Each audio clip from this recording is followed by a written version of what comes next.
সমস্ত প্রশংসা সেই আল্লাহর জন্য, যিনি জীবন দিয়েছেন, মৃত্যু নির্ধারণ করেছেন, আর মৃত্যুর পর আবারও আমাদের উঠাবেন। দুরূদ ও সালাম বর্ষিত হোক সেই মহান নবীর ওপর, যার উম্মত হওয়া আমাদের জন্য সবচেয়ে বড় নিয়ামত। তিনি হলেন হযরত মুহাম্মদ সাল্লাল্লাহু আলাইহি ওয়াসাল্লাম। প্রিয় ভাই ও বোনেরা, আজকের এই বয়ান কোনো সাধারণ কাহিনী নয়। আজকে আমরা এমন এক ঘটনার দিকে এগোব, যে ঘটনা নিয়ে বহু মানুষ প্রশ্ন করে, কেউ সন্দেহ করে, আবার কেউ ঈমানের গভীরতা উপলব্ধি করে। এই গল্পের কেন্দ্রবিন্দু নবী মূসা আলাইহিস সালাম আর আল্লাহর এক মহান ফেরেশতা মালাকুল মাউত আজরাইল আলাইহিস সালাম। প্রিয় শ্রোতা, আজরাইল আলাইহিস সালামের চর মারার ঘটনায় যাওয়ার আগেই আমাদের জানতে হবে মূসা আলাইহিস সালাম কে ছিলেন, তার মর্যাদা কত উচ্চ ছিল, আর আল্লাহর সাথে তার সম্পর্ক কেমন ছিল। মূসা আলাইহিস সালাম সেই নবী যার সাথে আল্লাহ তাআলা সরাসরি কথা বলেছেন। এই জন্যই তাকে বলা হয় কালিমুল্লাহ। একবার ভাবুন, এই মর্যাদা কি সাধারণ কোনো মর্যাদা? যার সাথে আল্লাহ কথা বলেন, তার ঈমান, সাহস আর আত্মসম্মান কেমন হতে পারে? এক জালিম শাসক ফেরাউন, যে নিজেকে বলতো আমি তোমাদের সর্বোচ্চ প্রভু, এক স্বপ্নে সে দেখেছিল বনি ইসরায়েলের এক শিশু তার রাজত্ব ধ্বংস করবে। ফলে প্রতিটি নবজাত পুত্র সন্তানকে হত্যা করার সিদ্ধান্ত নেন। ঠিক সেই সময় জন্ম নিল এক শিশু, যার নাম আজও ইতিহাস কাঁপায়। তিনি হলেন মূসা আলাইহিস সালাম। মূসা আলাইহিস সালামের মা সন্তানের প্রাণ বাঁচাতে তাকে ভাসিয়ে দিলেন নীল নদে, আর আল্লাহ সেই শিশুকে পৌঁছে দিলেন ফেরাউনের প্রাসাদে। প্রিয় শ্রোতা, এখানেই শিক্ষা, আল্লাহ যাকে রক্ষা করেন, পুরো দুনিয়ার শক্তি মিলেও তাকে ধ্বংস করতে পারে না। যৌবনে পৌঁছে মূসা আলাইহিস সালাম গেলেন মাদিয়ানে। দীর্ঘ বছর পর ফিরলেন মিশরের পথে। সেই পথে তুর পাহাড়ে ঘটল এক অলৌকিক ঘটনা, এক আগুন, কিন্তু সেই আগুন পোড়ায় না, সেই আগুন থেকে আসে ডাক, হে মূসা, আমি আল্লাহ। সেই মুহূর্তেই মূসা আলাইহিস সালাম পেলেন নবুয়াত। ফেরাউনের দরবারে দাঁড়িয়ে সত্য বলা, লাঠিকে সাপে পরিণত করা, নীলনদ চিরে পথ বানানো, সবই মূসা আলাইহিস সালামের জীবনের অধ্যায়। কিন্তু মনে রাখবেন, যিনি সারা জীবন আল্লাহর পথে লড়াই করেন, তার মৃত্যু কি সাধারণ হবে? না প্রিয় শ্রোতা, মূসা আলাইহিস সালামের মৃত্যু ছিল এক শিক্ষা। আমরা জানলাম মূসা আলাইহিস সালাম কত বড় মর্যাদার নবী ছিলেন, তার জীবন কত সংগ্রামে ভরা ছিল। এখন আমরা জানব মালাকুল মাউতকে, ফেরেশতারা কিভাবে মানুষের আকৃতিতে আসেন, আর কেন এই বিষয় না জানলে মূসা আলাইহিস সালামের সেই চরের ঘটনা ভুল বোঝা হয়। ততক্ষণ পর্যন্ত এই কথা মনে রাখবেন, আল্লাহ যাকে ভালোবাসেন তার জীবনও শিক্ষা, তার মৃত্যু শিক্ষা। প্রিয় শ্রোতা, মৃত্যু এই একটি শব্দই মানুষের বুক কাঁপিয়ে দেয়।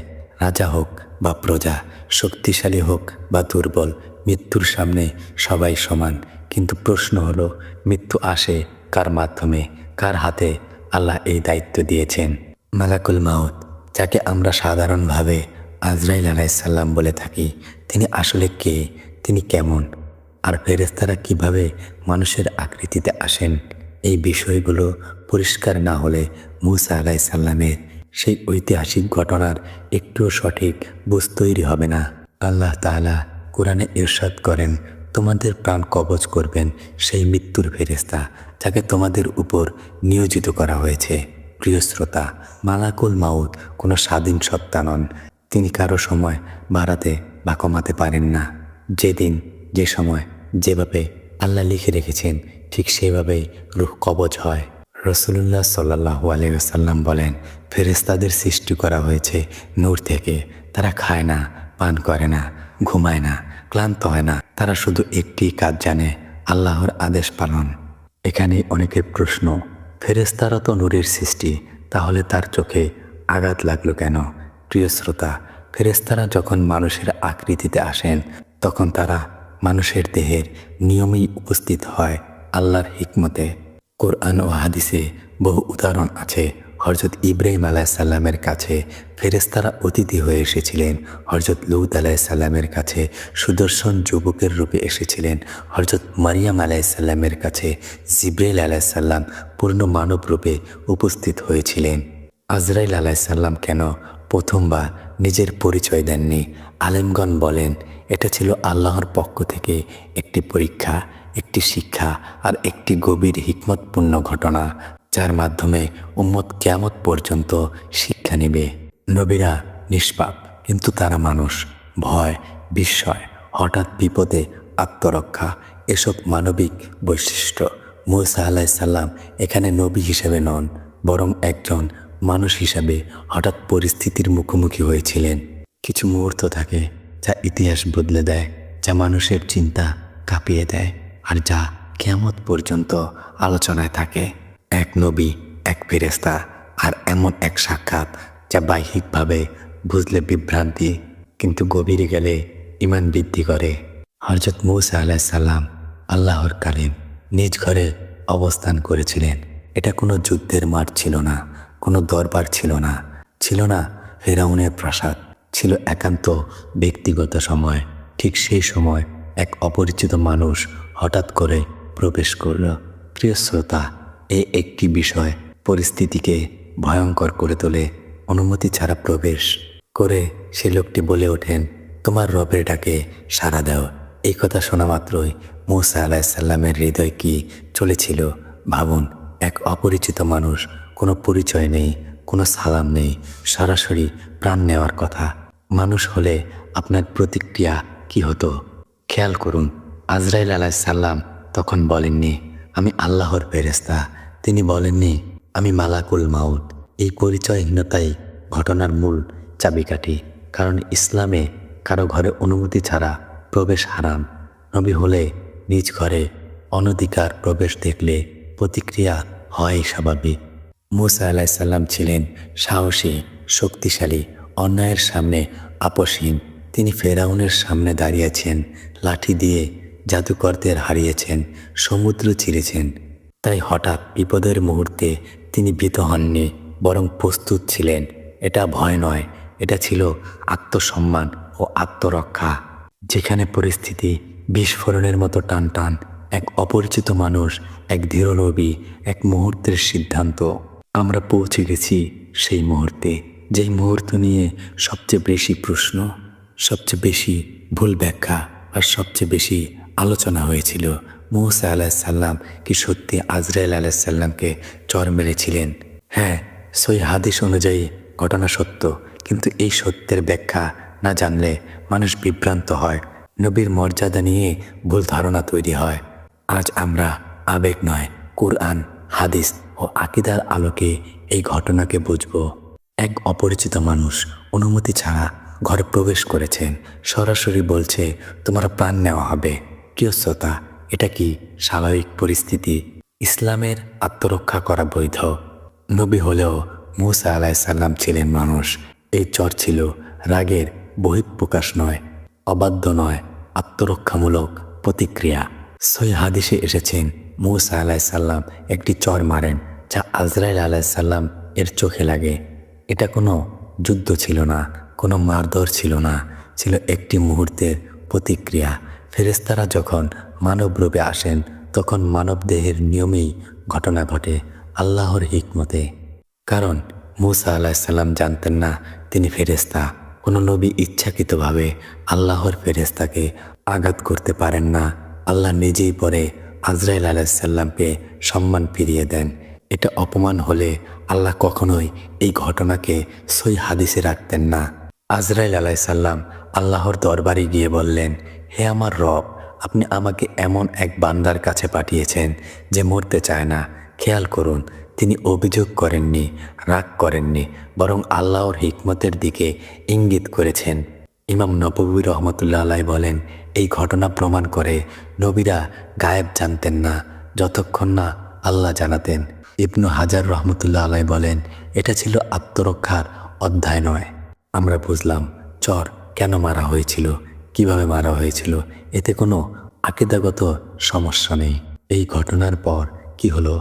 আজরাইল আলাইসাল্লাম আল্লাহর দরবারে কি বললেন আর আল্লাহ কি ফয়সালা দিলেন। ততক্ষণ পর্যন্ত মনে রাখুন, ইসলাম প্রশ্ন করতে মানা করে না, ভুল ব্যাখ্যা দিতে নিষেধ করেন। দুনিয়ার যে কোনো ঘটনার শেষ কথা এই জমিনে লেখা হয় না, শেষ ফয়সালা হয় আসমানে। আমরা সেই আসমানের দরবারে যাব যেখানে কোনো অন্যায় নেই, কোনো আবেগ নেই, আছে শুধু হিকমত, আছে শুধু ইনসাফ। চরের সেই মুহূর্তের পর আজরাইল আলাইসাল্লাম সঙ্গে সঙ্গে ফিরে গেলেন আল্লাহ তাআলার দরবারে। খেয়াল করুন প্রিয় শ্রোতা, তিনি কোনো প্রতিবাদ করলেন না, বললেন না আমাকে অপমান করা হয়েছে, বরং তিনি আরজ করলেন, হে আমার রব, আপনি আমাকে এমন এক বান্দার কাছে পাঠিয়েছেন যে মারতে চায়। এখানে কোনো অভিযোগ নেই, আছে শুধু পরিস্থিতির বিবরণ।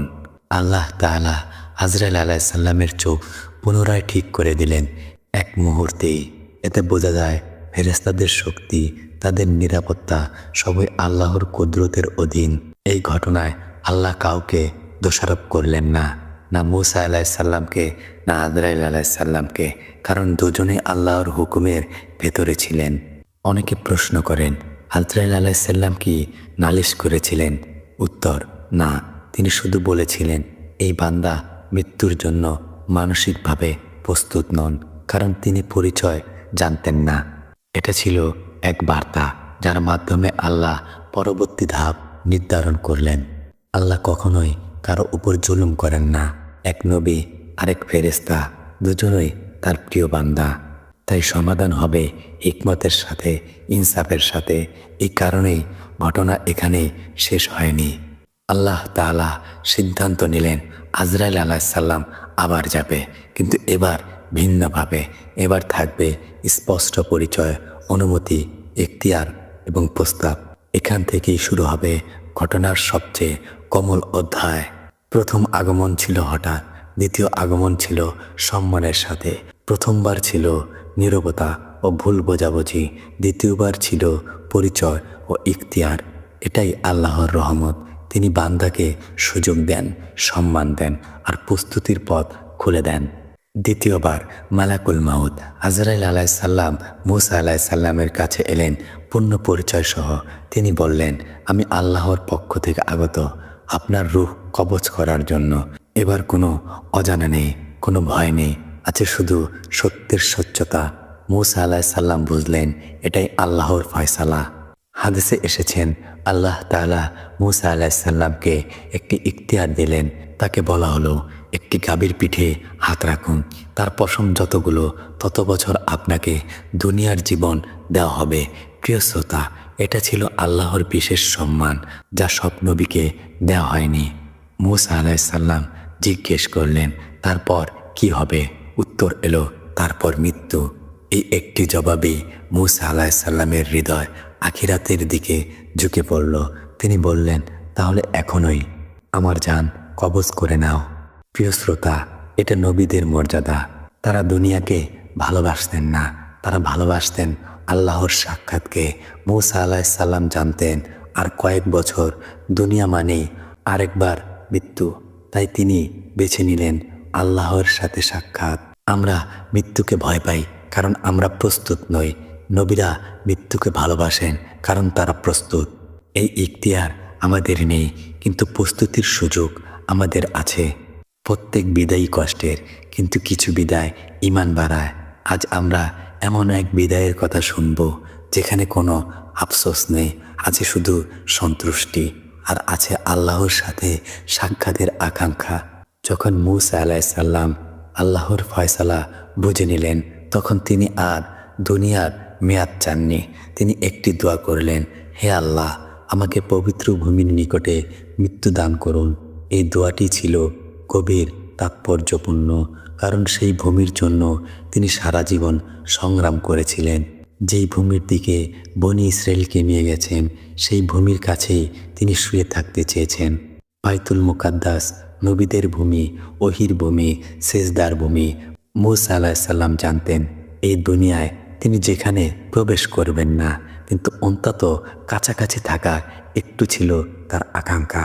এখানেই বোঝা যায় নবীদের ভালোবাসা দুনিয়ার নয়, বরং আল্লাহর নিদর্শনের প্রতি।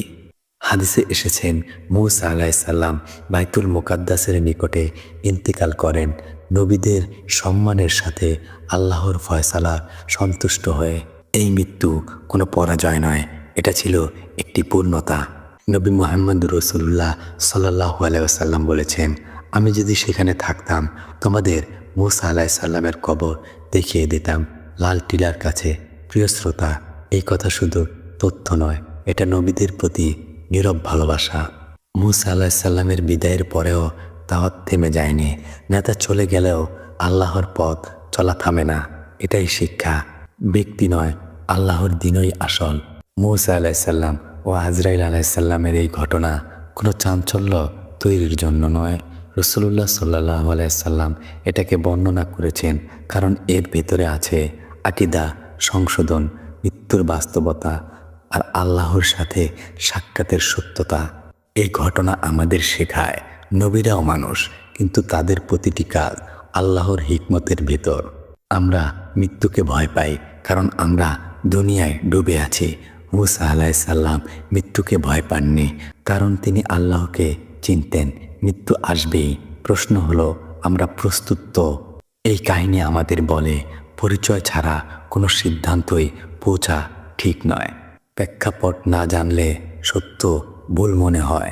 আল্লাহ বান্দার সম্মান রক্ষা করেন, আখিরাত দুনিয়ার চেয়ে উত্তম। এই শিক্ষা যদি হৃদয় বসে যায় তাহলেই এই গল্প সফল।